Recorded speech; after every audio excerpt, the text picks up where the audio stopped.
about how gold relates to the current geopolitical environment, how it relates to Austrian economics and commodities, how countries actually fight currency wars instead of hot wars. And we'll even discuss whether Hillary will be indicted, paving the way for a Biden-Elizabeth Warren ticket. So if you're interested in gold and geopolitics, stay tuned for a great interview with Jim Rickards. So Jim Rickards, good morning, and thanks so much for joining Mises Weekends. Good morning. I want to get into your new book, but before we do so, I have to ask, I noticed recently that you placed a bet in a UK betting parlor that Joe Biden would be the next president of the United States. So I got to ask what your thinking was there. Sure, Jeff, that's exactly right. I was in London recently doing the international part of our global book tour for my new book, The New Case for Gold. We had done the U.S. launch on April 5th, and that was very exciting. Had a book party in New York. Then we went to London for the international launch. But, you know, in London, they have a chain called Ladbrokes, and they're almost on every street corner, not quite, but kind of like ATMs. You see them everywhere, and perfectly legal to walk in and place a bet. And they'll make odds on almost anything. They have, you know, obviously sporting events and certain news items posted, but you can just walk up to a counter and give them a bet, and they'll look it up online and give you odds. And so I placed 20 pounds sterling, 20 quid, on Joe Biden to be president. I got 100 to 1 odds. So if I win, that'll pay me 2,000 pounds, which is worth a little less than $3,000. I'll go back to collect. But of course, the point is, what was my thinking? I do expect that Hillary Clinton will face criminal charges sooner than later based on misuse of classified information and perhaps official corruption in her role as Secretary of State.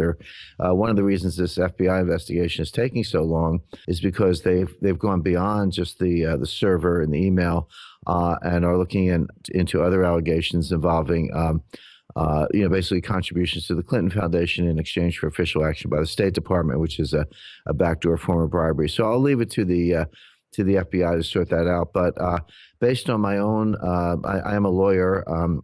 I've done quite a few government enforcement cases. I have a background in national security as well, so probably have more kind of hands-on insights into the issues involved here than let's say the everyday reader of newspapers or websites or someone who's following this. And it seems that she is in some jeopardy here, and it'll probably play out in drips, meaning we'll hear about Huma Abedin, we'll hear about Cheryl Mills, we'll hear about Jake Sullivan, other close advisors. Perhaps they're taking the Fifth Amendment. The FBI has been pretty tight-lipped on this to the point where James Comey, the director of the FBI, has even said he'll put his own FBI agents under lie detector tests, which is not unusual, by the way, when you have security clearances, and certainly some or all of the FBI agents involved in this would have top secret or higher security clearances to take polygraph tests if someone's trying to run down a leak. So the FBI has been pretty tight-lipped. There have been a few leaks, some reporting on this, but it does seem that this is all converging now. Politically, the Democrats, of course, are as fearful of Bernie Sanders as the Republicans are of Donald Trump. We don't have to get into the whole Trump phenomena. Clearly, Trump will be the Republican nominee, but fair to say a lot of Republicans not too happy about that. But over on the Democratic side, if Clinton becomes non-viable because of the criminal charges I've described, and if the party establishment doesn't want Sanders because he would be likely to lose in November, they may just pivot to Biden. I'm not saying Biden's going to throw his hat on the ring. I'm saying the party may turn to him at a late stage, at which point he could even go so far as to pick Elizabeth Warren as his running mate. That would satisfy certainly women who were upset that Hillary wasn't at the top of the ticket, and also progressives who were upset that Bernie Sanders wasn't on the ticket. So Elizabeth Warren would go a long way to satisfying women and progressives. And of course, Joe Biden's a very likable candidate. And he's already said in an earlier interview, different context, that he would only be a one-term president. It could be setting up for one Biden term, two Warren terms, who knows? Anyway, it seemed like an interesting punt, as they say in the UK. We'll see how it plays out. Well, that'd be a nice little $3,000 payday if you're right. It But would be. we could talk about Hillary all day long. But I want to get to your book. It's called The New Case for Gold, put out by Penguin now in 2016. I guess first and foremost, you're writing a book about gold doesn't necessarily make you popular in book circles. I notice in the introduction you do give a nod to Carl Menger. Tell us, for our audience sake, to what extent the Austrian viewpoint on money influences you in terms of gold in your own writing. Sure, Jeff, be glad to do that. But just on your first point, it's interesting. I think it's fair to say that quite a few people in publishing, book publishing, magazine publishing, particularly New York circles, are fairly liberal, but they love conservative authors. Conservative books sell way more than liberal books. So there's sort of a marriage of convenience there. But I have to say my publisher, the portfolio imprint of Penguin, have been extremely supportive of this project from the start. I wasn't sure they would like it. They published my earlier books, Currency Wars and the Death of Money. I wasn't sure they would go for a book on gold, but it turns out that they love it. They think it's a book that's going to just sell and sell and sell, and it has so well. We're a national bestseller, ranked number 6 on the Wall Street Journal hardcover business bestseller list. Over 50,000 copies sold in a month, which is, if you know anything about the book business, that's a lot. So we're off to a great start. But particularly with reference to Carl Menger, what I did in the book, it's called the New Case for Gold. But there are certain arguments against gold that you hear over and over again, and they just do not hold water. And I was actually tired of hearing them. I said, well, before I can go on for the reader about why they should have gold in their portfolios, I have to shoot down these arguments, because you go to a cocktail party, or you go on, in my case, on TV or at a public event, you say something positive about gold, you immediately get these pushback arguments. I call them robo responses. People say, gold has no yield. There's not enough gold in the world to support commerce. Gold mining output doesn't grow fast enough to support the world growth trade. By the way, none of these arguments hold water, and I explain this in the book. I just take them one by one and shoot them down. But the one that struck me and that you're referring to with regard to Menger and Austrian economics is people say gold has no intrinsic value. They'll look at a piece of gold. They say, well, gee, a stock in a company, the company's worth something, or a bond, is going to pay you off a stream of cash flow. So that has a machine or a car, anything has some intrinsic value, but gold has no intrinsic value. You hear people say it's just a pile of shiny rocks. Of course, it's not a rock, it's a metal, so they get that wrong too. But and my answer to that is congratulations on your firm grasp of Marxian economics, because the theory of intrinsic value as a way to come up with the value of anything has been discredited, not well regarded by economists since Carl Menger shot it down in 1873. Now, intrinsic value goes back to David Ricardo. Now we're talking about the early 19th century, and the issue was, well, what's something worth? This is when market economics were in their very early days, not that long after Adam Smith's The Wealth of Nation from 1776. So Ricardo said, well, think about the inputs, think about the labor and the capital that went into it. That's a measure of what something is worth. And that's what he meant by intrinsic value. And it was also called the labor theory of value, like how much went into it. Well, Karl Marx took David Ricardo in Das Kapital and took it a step further. And he said, well, yes, that's the right way to think about it, but we have labor inputs and capital controls the means of production and doesn't give labor their fair share. So Marx's theory was that, there's a labor input that adds value to goods, but labor only gets paid a fraction of that. And the surplus labor theory, that was Marx's theory, went to the benefit of capitalists who controlled the means of production. That was unfair. That would lead to a proletariat revolution, et cetera, so that labor would get their fair share. Well, along comes Menger, one of the fathers and founders of the Austrian School of Economics, and says, that's all nonsense. He says, sure, there are inputs into some, you can measure them, but that's not how we decide what things are worth. Menger advanced what's called the subjective theory of value based on utility. He said everything, whether it's money or an object or any of the other things I mentioned, has some value to a consumer, to a user, based on their subjective preference for that particular good or service.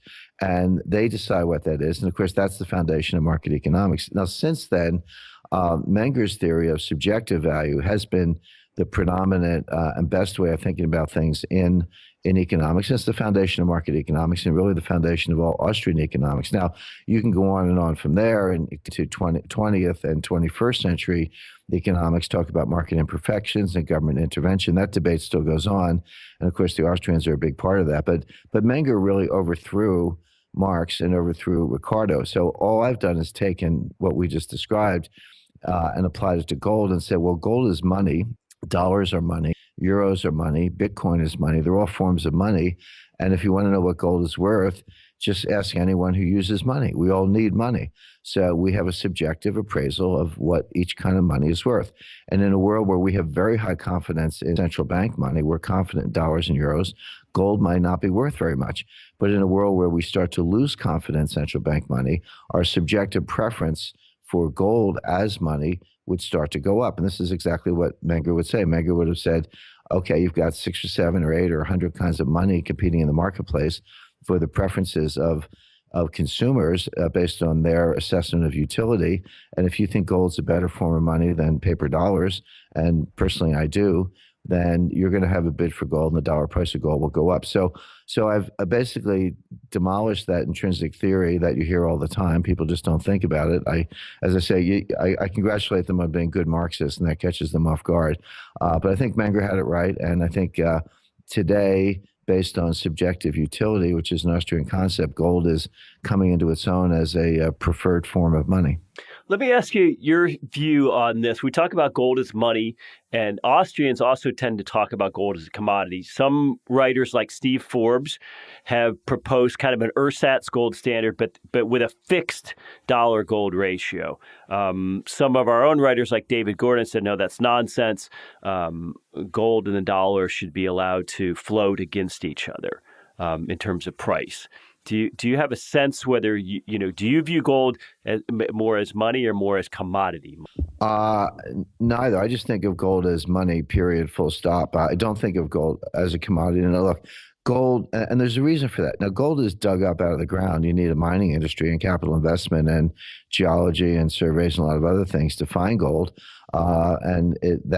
It is quite scarce, which is just an interesting attribute if you're thinking about gold as money. And it does trade on commodity exchanges, and the commodities reporters, breathlessly report the price on TV. So I understand all that, but it doesn't really meet the definition of a commodity. And the reason is the definition of a commodity. A commodity is a fairly generic or uniform input that goes into the creation or manufacturing of other things. So, for example, copper is an input in pipes and in construction. Steel is an input in manufacturing and construction, et cetera. You can go on and on. Coal is an input in energy production. Go through all the commodities. Corn is food. Cotton goes into clothing. All the other commodities go into something else. Gold is not really good for anything. Gold is not used for anything except money and a store of wealth, which is part of the definition of money. Now, people look at the jewelry industry, but I consider jewelry to be wearable wealth. Okay, it's decorative and it's pretty. I understand all that. But if you talk to an Indian bride with, 3 pounds of gold draped around her neck in the form of gold necklaces, she'll tell you that's her wealth. That's her bank account. That's her IRA. That's going to put her kids through college or pay for her house. And so that's how they think about it. And that is the right way to think about it. So gold is not a commodity because it's not an input. It's not really used for anything, but it's a great form of money. So I do think of gold as money. Now, having said that, I am a big admirer and student of Austrian economics. I think Austrian economics has a lot to offer, but I don't consider myself a pure Austrian. I'm certainly not a Keynesian or a monetarist. I'm more in the historical school of economics, if you want to categorize it, which was also, I would say, Joseph Schumpeter and Karl Marx were both in the historical school. It doesn't mean I agree with Marx. It just means that we all think of large historical forces that tend over time to dominate the evolution of economic systems.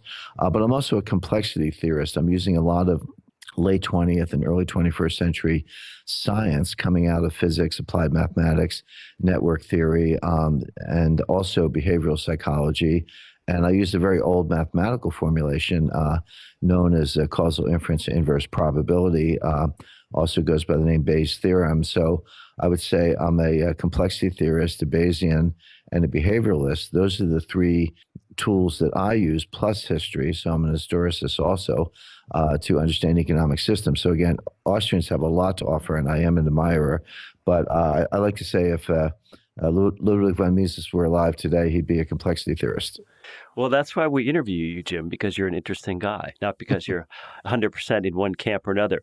I want to bring up a sentence you wrote in a recent article, and it really goes to everything that's in your book. You wrote, "For a century, elites have worked to eliminate gold, monetary gold, both physically and ideologically." So given that reality, talk to us about how we might start to get central banks to consider gold again. Well, that's right. Again, going back to what I said earlier about these arguments against gold that I shoot down in my book, I may shoot them down, but you still hear them. And you hear them from scholars. You hear them. It's not just sort of the everyday citizen is repeating something they may have picked up. I mean, you hear PhDs, you hear prominent public officials, certainly television personalities and others repeating these things. And I say to myself, well, where did they get this? And I know where they got it. They got it from the elites who like the central bank system. And think about it. If you were a PhD from MIT on the board of governors or maybe the chairman of a central bank, why would you have anything good to say about gold? You control the printing press. You control money. Anyone who controls money controls politics, controls culture, controls the world to some extent. And certainly all these PhDs collectively. I mean, go around and look at the bios of the heads of all the major central banks. So Mario Draghi in the European Central Bank, Kuroda in the Bank of Japan, the head of the People's Bank of China. You say, well, gee, we got, Italians and Germans and Japanese and Chinese. They all went to the same schools. They all went to either MIT or Harvard or the University of Chicago or Stanford, a very short list of schools. They had the same professor. In many cases, Stan Fisher, who's the vice chairman of the Board of Governors of the Federal Reserve, former head of the Central Bank of Israel, was for many years, decades really, a professor at MIT who was the PhD thesis advisors for a lot of these other central bankers. So this is a very small club. They're all taught the same thing. They all believe the same thing. And collectively, they control not just the dollar printing press, but all the printing presses in the world. Why on earth would they want to give up that power? So what's happened is since gold was demonetized in the mid-1970s, so this is 45 years ago, 45 years is almost 3 generations. It's kind of 2.5 generations. You have let's just say 2 generations plus of scholars who have never learned about gold. I happen to be slightly older. I was at the tail end of that. I got a graduate degree in international economics, class of 1974, but in 72, 73, 74, when I was studying international economics, gold was still a reserve asset. It was a monetary asset, and we had to study gold as money. If you joined the IMF in the 1960s or early 70s, you had to pay for part of your IMF quota in gold. And so I was the last class to really learn it in a monetary sense. I joke that if you're younger than I am and you know anything about gold, you're either self-taught or you went to mining college because the universities just stopped teaching it. So what we have is a conspiracy of ignorance, a conspiracy to not teach it, not discuss it, not take it seriously. The older scholars know better. I've spoken to Ben Bernanke about this. He understands it. He just won't say anything good about it for the reason I mentioned is he's one of the guys with his hand on the printing press.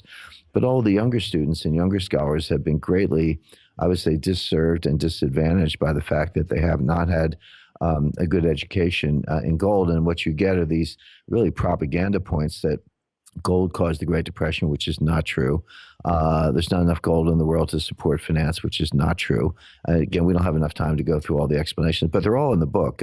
In the introduction to the book, really, in just about 20 pages, I give the readers, facts, figures, analysis. They can draw their own conclusions. I really wrote the book for educational reasons. I mean, I'm not a gold salesman. I don't get commissions. If you buy gold or don't buy gold, it doesn't affect me one way or the other. But I do think it will affect you and your portfolio. And that's why I wrote the book, really, was to kind of fill in this missing link, if you will, in most people's monetary education. Jim, you mentioned your earlier book, Currency Wars. Talk a little bit about what currency wars are and what they really mean. How could a government engage in a currency war with another government? How does that work technically? Well, I would separate two kinds of war: currency war, which is what you're asking about, Jeff, and financial warfare. Um, a currency war is nasty business, but it's economic. It's You're not trying to destroy the other guy; you're trying to help yourself. Currency wars arise in a situation when there's too much debt and not enough growth. Notice, how do you handle debt? Well, there are kind of three ways out. You can grow. You can actually grow and make enough money to pay the debt. You can default, not pay the debt, or you can inflate it, which is just a disguised form of default. So I inflate my currency. So I say, hey, Jeff, here's that $1 billion I owe you. Good luck buying a loaf of bread because it's not worth very much. So growth, default, and inflation are the three ways out of debt. We're not getting growth. It'd be nice if we were, but we're not. This is the weakest expansion since a recession in history. I really regard the United States as having been in a depression defined as actual growth below trend, i.e., an output gap since 2007. I think the U.S. is Japan. By the way, I said that in 2011 in my book Currency Wars, and I actually said it even earlier than that. Here we are 5 years later. None of the policymakers would have expected this kind of weak growth to persist this long. But it's exactly what I was expecting because we made the same mistakes as Japan. Japan's had 30 years of on and off depression, recession, and weak growth. The U.S. is now 7 years into the same pattern. And if we don't change, we're going to end up with 20 or 30 years of this. So that's the state of the world today. Not enough growth. So that leaves the other two options: default and inflation. Well, there's no reason to default. I mean, why would you? If you can print the money, why would you default? Just print the money. So we end up with inflation as the answer. But there's one problem. This is what I call Mick Jagger economics. You know, the Rolling Stones had a song, "You can't always get what you want."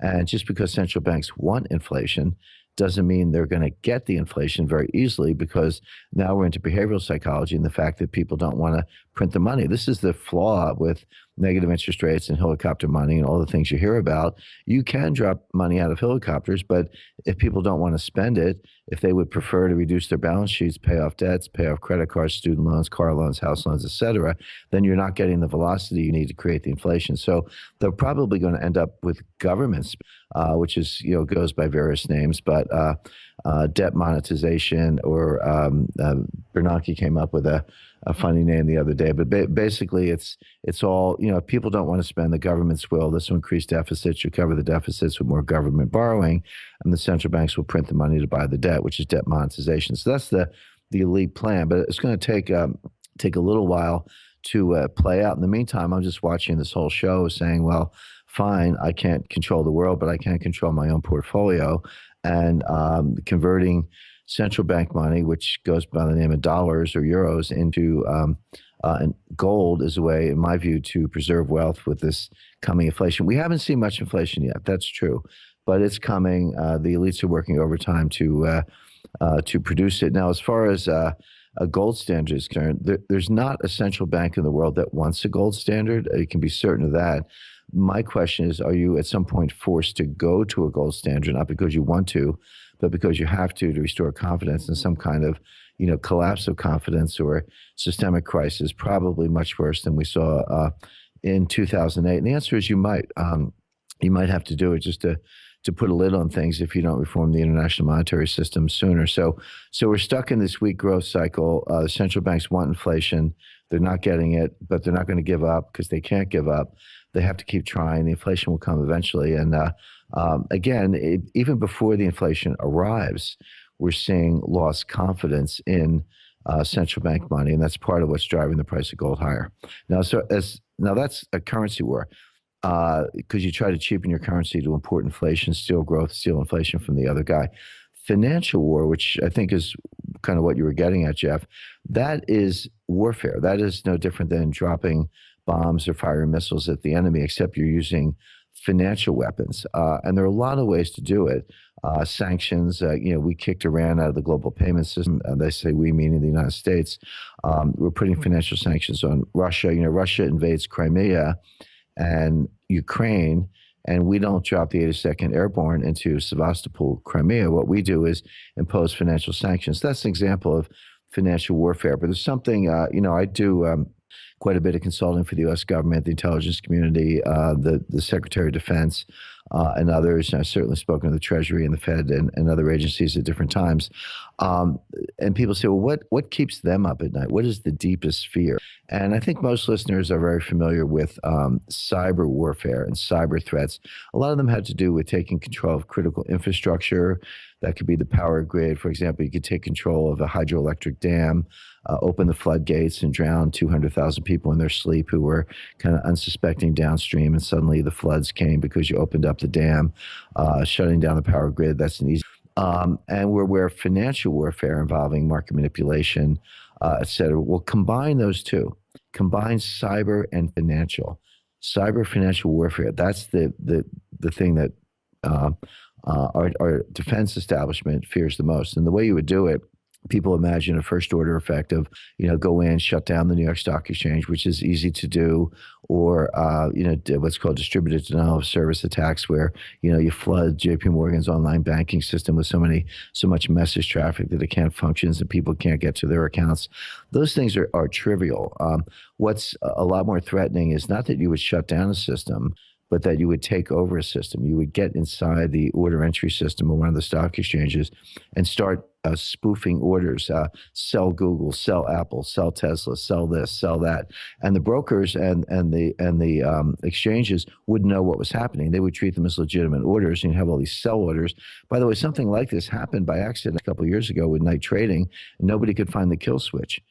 That firm almost went out of business, lost $450 million in a matter of hours because their computers went on autopilot and started putting in all these sell orders. So you could do something like that. It wouldn't be that difficult. The FBI and Department of Homeland Security found a Russian attack virus inside the NASDAQ operating system in 2010. Nice job. They disabled it, but who knows how many other viruses are lurking in there. So that's one more reason to have gold. It's not digital. You can't hack it. You can't erase it. Other markets can go crazy, but your gold will preserve your wealth.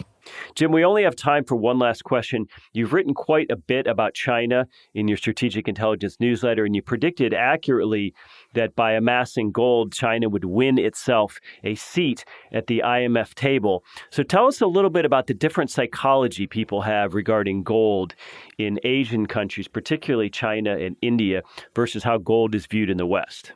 Well, it's a really good question, and it goes back to what I said earlier about Western elites being miseducated. Again, for someone who's closer to the 60s or 70s, or who has spent decades as a monetary scholar, someone like Ben Bernanke, they get gold. They just won't talk about it. Greenspan's another example. Greenspan had nice things to say about gold before he was Fed chairman, and he's had nice things to say about gold since he left as Fed chairman. But during the 20 plus years that he was the Fed chairman, he didn't say anything nice about gold. So it shows you a little bit how that system works. But there really is what I would call this education gap, and people don't really understand it. But that does not seem to be as prevalent overseas. I travel around the world quite a bit. I speak and do consulting on 5 continents, and I do find that Asians, in particular, Indians and Chinese, and also others, go to Malaysia and other places, they do understand gold a lot better.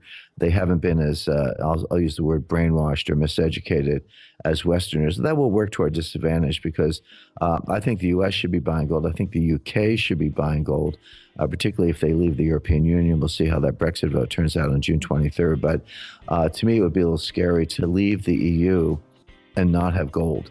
Which the UK doesn't. They only have 300 tons, which is, Greece has 100 tons. Of course, it's in hock to the European Central Bank, but at least on paper, Greece has 100 tons. The UK has 300 tons. Yet, Greece is a tiny economy, and the UK is the world's 5th largest economy. So they don't have enough gold to split. They seem not to be worried about that. I would be very concerned if I were they, but it's a great question, and I do attribute it to what I'll call the propaganda of the PhDs. Well, Jim Rickards, his newsletter with Agora Financial is called Strategic Intelligence. I can personally say it's excellent. His book, which I've read parts of, is The New Case for Gold, a Penguin Portfolio book, just came out in 2016. Check it out. Jim Rickards, thanks so much for your time, and ladies and gentlemen, have a great weekend.